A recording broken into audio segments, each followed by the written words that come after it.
여러분 안녕하세요. 며칠 전 저희 집 월급날이었는데요. 매월 1일과 월급날이 되면 제가 하고 있는 가계부 루틴이 있습니다. 영상으로 공유를 한 적이 있지만 오늘은 가계부 루틴에 도움이 되는 보드판을 활용해서 가계부 작성하는 방법을 공유를 해보려고 하는데요. 사실 보드판은 현금 생활을 시작하려고 만들었던 건데 가계부 루틴에 많은 도움이 되더라고요.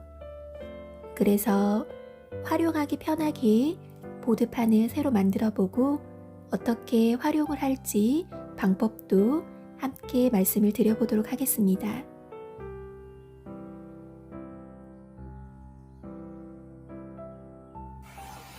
출력한 보드 양식지를 먼저 잘라줄 건데요. 저는 가로형 림 바운더에 넣어서 사용을 할 예정이라 먼저 사이즈를 맞춰서 잘라줬고요. 코팅지는 다이소에서 구매한 유광 코팅지입니다. 나중에 펀칭을 해줘야 하기 때문에 앞부분에 공간을 비워두고 코팅지를 붙여주고요. 코팅지 2장을 붙여야 하기 때문에 기포가 생기지 않게 조금씩 밀어주면서 붙여주면 됩니다.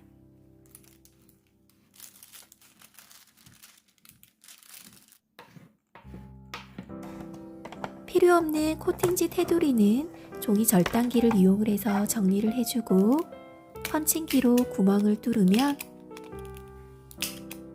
보드판이 완성이 됩니다.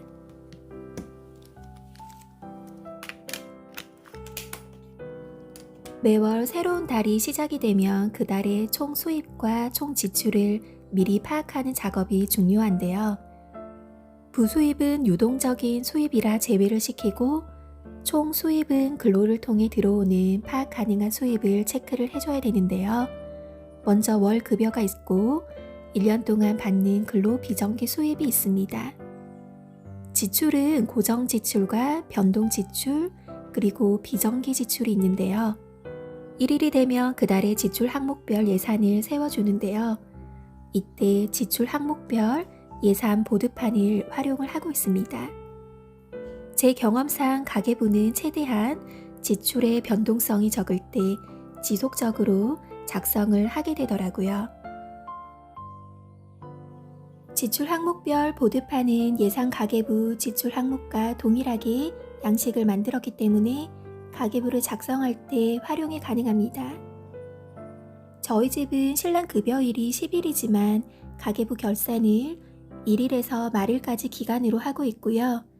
그래서 지출 예산은 매월 1일에 세우고 있습니다. 급여가 세후 320에서 330만원 사이이기 때문에 한 달에 총 지출 목표 금액은 310만원대로 예산을 세웠는데요. 먼저 고정 지출 항목은 수입이 줄어도 제외시킬 수 없는 지출 항목들을 포함을 시켰고 변동 지출은 실제 소비 생활에 필요한 항목들입니다.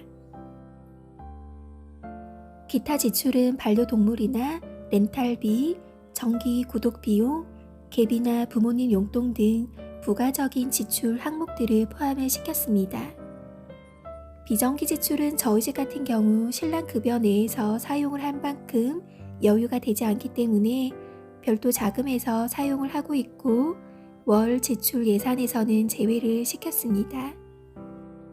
지출 항목별 보드판을 통해서 우리 집의 전반적인 지출을 파악을 하고 항목별로 얼마를 지출을 해야 되는지 금액을 정해 놓았기 때문에 지출할 때 한 번이라도 더 생각을 하게 되는 그런 효과가 있습니다. 월급날이 10일이기 때문에 매월 1일에서 10일까지 사용하는 금액은 CMA 계좌에 모아둔 비상자금에서 빌려와 먼저 사용을 하고 월급날이 되면 다시 CMA 계좌로 갚는 방법을 활용을 하고 있습니다. 월급날 루틴 보드판에는 월 급여가 들어오면 금액을 적어주고 만약 근로 비정기 수입이 있었다면 금액도 함께 기재를 해줍니다. 근로를 통해 들어오는 수입을 모두 기재를 해줬다면 먼저 중요한 선저축부터 해주는데요. 근로 비정기 수입은 CMA 계좌로 보내주고 있고 정기 적금을 넣고 있기 때문에 이 금액을 먼저 이체를 시켜줍니다. 선저축이 모두 끝났다면 이제부터는 지출 항목별 예산 보드판을 보면서 각각의 항목 예산 금액을 분리를 시켜주는 작업을 해주는데요. 고정 지출은 중요하기 때문에 먼저 이체를 보내야 될 항목은 이체를 보내고 신용카드로 자동 납부한 항목은 선 결제를 해줍니다. 아파트 관리비와 가스비는 예상 금액을 주거비 통장으로 보내주고 변동 지출 역시 항목별로 예상 금액을 각각의 통장으로 보내줍니다. 한 통장에 돈이 모여 있지 않게 각 항목별로 분산을 시켜주고 있는데요. 이렇게 지출까지 작업을 끝내면 월급여가 많은 달에는 잉여금이 생길 때가 있습니다. 잉여금이 얼마인지 확인을 한 후 CMA 계좌로 보내주고 차후 지출 예산이 초과되는 항목이 있을 경우 그때 사용을 하고 있습니다. 어떻게 보면 귀찮고 번거로운 작업처럼 보일 수가 있는데요.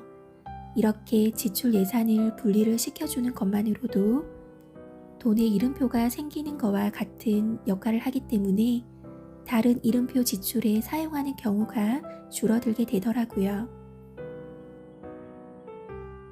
보드판은 요강 코팅지로 만들었기 때문에 수성 사이펜은 글씨가 번져서 유성 사이펜을 사용을 하고 있는데요. 네임펜을 사용을 해보니 지울 때 힘이 들더라고요.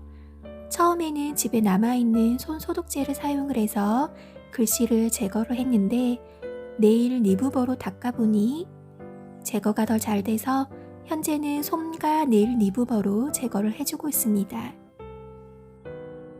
깨끗하게 닦아서 보드판은 매월 재사용을 하고 있고요.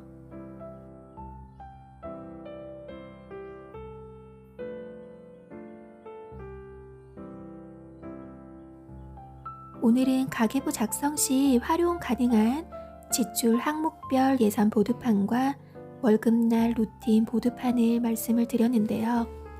종잣돈을 모으는 목적과는 별개로 우리 집의 재무 흐름을 파악하기 위해서라도 가계부 쓰기는 꼭 하셨으면 좋겠습니다.